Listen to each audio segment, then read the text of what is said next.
Assalamualaikum warahmatullahi wabarakatuh.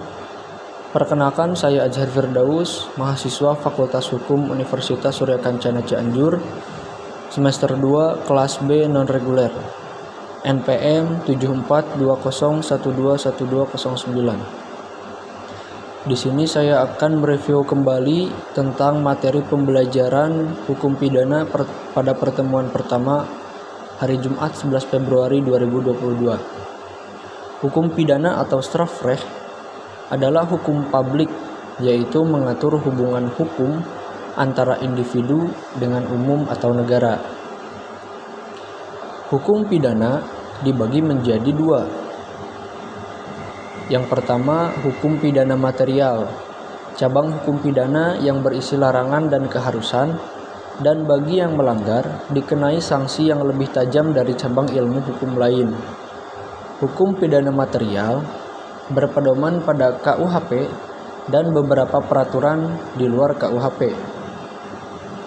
Untuk yang nomor 2, yaitu hukum pidana formal, yaitu hak negara untuk menerapkan sanksi kepada pelanggar hukum material.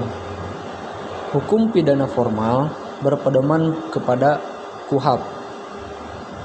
Menurut Profesor Mulyanto, hukum pidana material dibagi menjadi 3. Yang pertama, perbuatan pidana atau criminal act.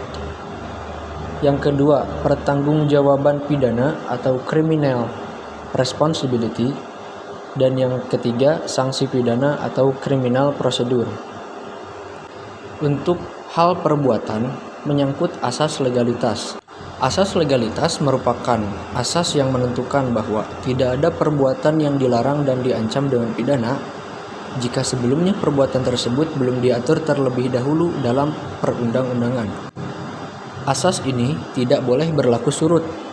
Artinya, tidak boleh mempidanakan seseorang apabila perbuatannya belum ada aturannya.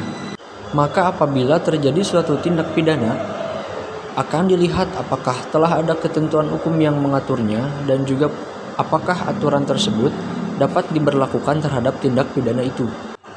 Sedangkan pertanggungjawaban berhubungan dengan asas kesalahan.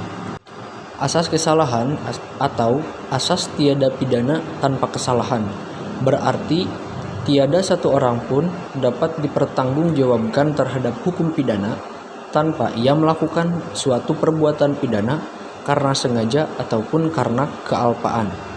Dengan kata lain, seseorang baru dapat dipidana hanya apabila orang tersebut benar-benar telah melakukan suatu perbuatan yang dilarang dan diancam dengan sanksi pidana, dan perbuatan yang dilakukannya itu harus karena kesengajaan ataupun karena kealpaan.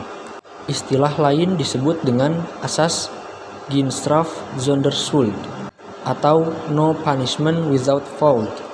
Terima kasih. Sekian dari saya yang dapat saya sampaikan. Mohon maaf apabila ada kesalahan. Assalamualaikum warahmatullahi wabarakatuh.